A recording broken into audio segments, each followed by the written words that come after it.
30/1/24ನೇ ತಾರೀಕು ಚನ್ನಗಿರಿಯ medical shop ನಡೆಸ್ತಾ ಇರುವಂಥ ದಾವಣಗೆರೆ ವಾಸಿ ಅಮ್ಜದ್ ಅನ್ನುವಂಥ ವ್ಯಕ್ತಿಯನ್ನು ಬಂಧನ ಮಾಡಿದರು. ಮೋಸ್ಟ್ ಕ್ರಿಮಿನಲ್, ಅತ್ಯಂತ ಹೀನಾಯವಾಗಿ ರಾಕ್ಷಸಿ ಪ್ರವೃತ್ತಿಯ ಮಾನಸಿಕತೆ ಇರುವಂಥ ಈ ಅಮ್ಜದ್ ನೂರಾರು ಹುಡುಗಿಯರನ್ನು ಕೆಡಿಸಿದ್ದಾನೆ. ಮಹಿಳೆಯರು, ಕಾಲೇಜ್ ವಿದ್ಯಾರ್ಥಿನಿಯರು, ಶಾಲಾ ವಿದ್ಯಾರ್ಥಿನಿಯರು, ಇವರು ಯಾರನ್ನೂ ಬಿಟ್ಟಿಲ್ಲ ಇವನು. ಸೊ ಭಾಳ ದೊಡ್ಡ ಸ್ಕ್ಯಾಂಡಲ್ ಇದೆ ಇದು. 2 ಮದುವೆ ಆಗಿದ್ದಾನೆ, 3 ಜನ ಹೆಣ್ಣುಮಕ್ಕಳಿದ್ದಾರೆ, 56 ವಯಸ್ಸು. ಅಪ್ರಾಪ್ತ ಕಾಲೇಜ್ ಹೈಸ್ಕೂಲಿನ ಹುಡುಗಿಯರನ್ನು ಬಿಟ್ಟಿಲ್ಲ ಇವನು. ಮತ್ತು ಬರೀ ಅತ್ಯಾಚಾರ ಅಷ್ಟೇ ಅಲ್ಲ, ಅವರ ಬತ್ತಲೆಯ ವಿಡಿಯೋಗಳನ್ನು ಮಾಡಿದ್ದಾನೆ ಅವನು. ಸೊ ವ್ಯವಸ್ಥಿತವಾಗಿ ಬಹಳ ದೊಡ್ಡ ಪ್ರಮಾಣದಲ್ಲಿ ಇದು ನಡೆದಂಥ ಘಟನೆ. ಇದರ ಹಿಂದೆ ಯಾವುದೋ ಒಂದು ಸಂಘಟನೆ, ಯಾವುದೋ ಒಂದು ಶಕ್ತಿ ಕೆಲಸ ಮಾಡ್ತಾ ಇದೆ ಅಂತನ್ನುವಂಥದ್ದು ಸಂಶಯ ಬರ್ತಾ ಇದೆ. ಮೆಡಿಕಲ್ ಇದನ್ನು ಅದರ ಹಿಂದೆ ಇರುವಂಥ ಅವನಿಗೆ ಜಾಗದಲ್ಲಿ ಎಲ್ಲ ರೀತಿಯ ವ್ಯವಹಾರಗಳನ್ನು ಮಾಡ್ತಾ ಇದ್ದ. ಅವನು ಮೆಡಿಕಲ್ಗೆ ಬರುವಂಥ ಎಲ್ಲ ಹುಡುಗಿಯರದು, ಮಹಿಳೆಯರದು ಫೋಟೋ ತಗೊಳ್ಳೋದು, ಬಸ್ನಲ್ಲಿ ಓಡಾಡಿದಾಗ ಫೋಟೋ ತಗೊಳ್ಳೋದು, ಸ್ನಾನದ ಫೋಟೋಗಳು ಮತ್ತು ನೇರವಾಗಿ ಅತ್ಯಾಚಾರ ಮಾಡುವಂಥ ಫೋಟೋಗಳು ಕೂಡ, ವಿಡಿಯೋಗಳು ಕೂಡ ಇದ್ದಾವೆ. ನಮ್ಮ ಒಬ್ಬ ಕಾರ್ಯಕರ್ತನೇ ಅದನ್ನು ಕಂಡು ಹಿಡಿದು ಪೊಲೀಸರಿಗೆ ಒಪ್ಪಿಸಿ ಇಮಿಡಿಯೇಟ್ ಬಂಧನವನ್ನು ಮಾಡಿದಂಥದ್ದಿದೆ. ಈಗಾಗಲೇ 80 ವಿಡಿಯೋಗಳಿದ್ದಾವೆ. ಅಂದರೆ ಇದೊಂದು ಭಾಳ ದೊಡ್ಡ ಸ್ಕ್ಯಾಂಡಲ್ ಇದೆ ಇದು. ಸೊ ಈಗಾಗಲೇ ಬಂಧನ ಮಾಡಿದ್ದಾರೆ. ನಾನು ಪೊಲೀಸ್ ಡಿಪಾರ್ಟ್ಮೆಂಟಿಗೆ ಅಭಿನಂದನೆಗಳನ್ನು ಹೇಳ್ತಾ ಇದ್ದೀನಿ. ಆದರೆ ಬರೇ ಬಂಧನ ಅನ್ನುವಂಥದ್ದು ಅಷ್ಟಕ್ಕೆ ನಿಲ್ಲಬೇಡಿ, ದಯವಿಟ್ಟು ಈ ಪ್ರಕರಣವನ್ನು ಗಂಭೀರವಾಗಿ ತಗೊಳ್ಬೇಕು. ಸೊ ಭಾಳ ಈ ಮಾನಸಿಕತೆ ಇದೆಯಲ್ಲ, ಅಂದರೆ ಈ ಪ್ರವೃತ್ತಿ, ಈ ರಾಕ್ಷಸಿ ಪ್ರವೃತ್ತಿಯ ಮಾನಸಿಕತೆಗೆ ಎಲ್ಲೋ ಒಂದು ಕಡೆಗೆ ತಡಿಬೇಕಾಗಿದೆ. ಅದು ಯಾವುದೇ ಜಾತಿಯವನಿರಲಿ, ಯಾವುದೇ ಧರ್ಮದವನಿರಲಿ, ಯಾವುದೇ ಸಂಘಟನೆಯವನಿರಲಿ, ಈ ರೀತಿಯ ಭಯಾನಕವಾದಂಥದ್ದು ಪ್ರವೃತ್ತಿಗೆ ಎಲ್ಲೋ ಒಂದು ಕಡೆ ಸರಿಯಾಗಿ ಶಿಕ್ಷೆ ಕೊಟ್ಟು ಎಂಡ್ ಮಾಡಿದರೆ ಮಾತ್ರ ಮುಂದಿನ ದಿನಗಳಲ್ಲಿ ನಮ್ಮ ಹಿಂದೂ ಹುಡುಗಿಯರಿರ್ಬೋದು ಅಥವಾ ಎಲ್ಲ ಮಹಿಳೆಯರು ಸುರಕ್ಷಿತವಾಗಿರ್ತಾರೆ. ನೋಡಿ ಎಷ್ಟು ಬೇಜವಾಬ್ದಾರಿ ಅಂತನ್ನುವಂಥ ಸರ್ಕಾರದ್ದು, ಪೊಲೀಸ್ ಡಿಪಾರ್ಟ್ಮೆಂಟದ್ದು ಅಂತ ಒಂದು ಹೇಳ್ತಾ ಇದ್ದೀನಿ.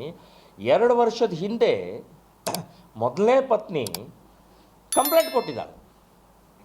ಇದೇ ರೀತಿಯ ವಿಡಿಯೋಗಳನ್ನು, ಇದೇ ರೀತಿ ಮಾಡ್ತಾ ಇರುವಂಥದ್ದನ್ನು ತನ್ನ ಗಂಡನ ವಿರುದ್ಧನೇ ಕಂಪ್ಲೇಂಟ್ ಕೊಟ್ಟಾಗ ರಾಜಿ ಮಾಡಿ ಕಳಿಸ್ಬಿಟ್ಟಿದ್ದಾರೆ.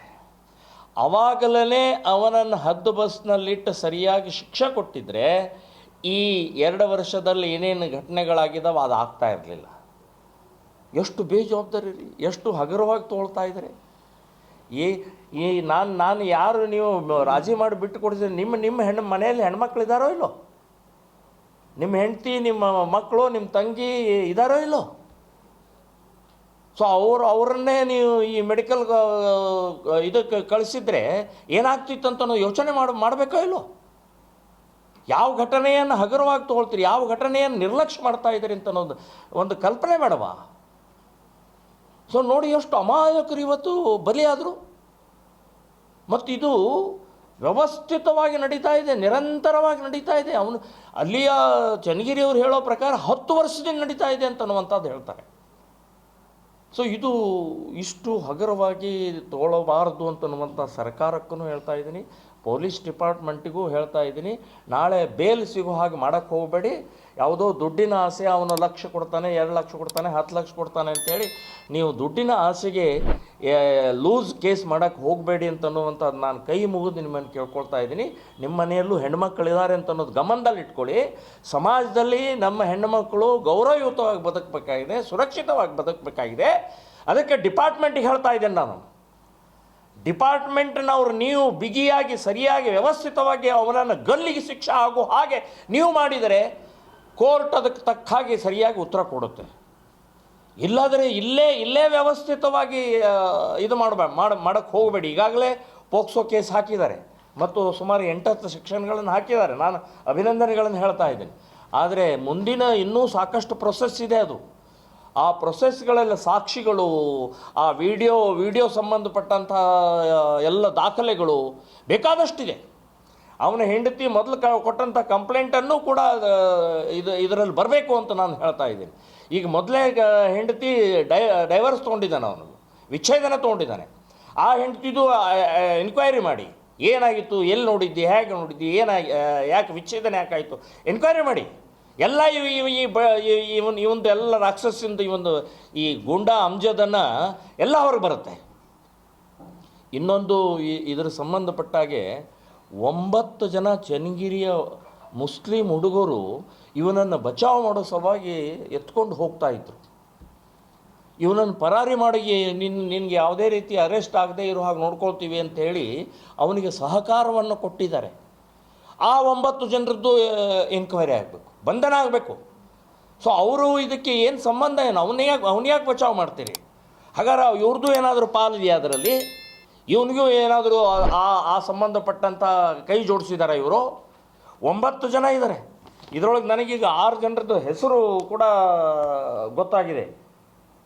ಅಫ್ರೀದ್, ಸಿದ್ದಿಕ್, ತನ್ನು, ಶೌಕತ್, ಮುಜ್ಜು,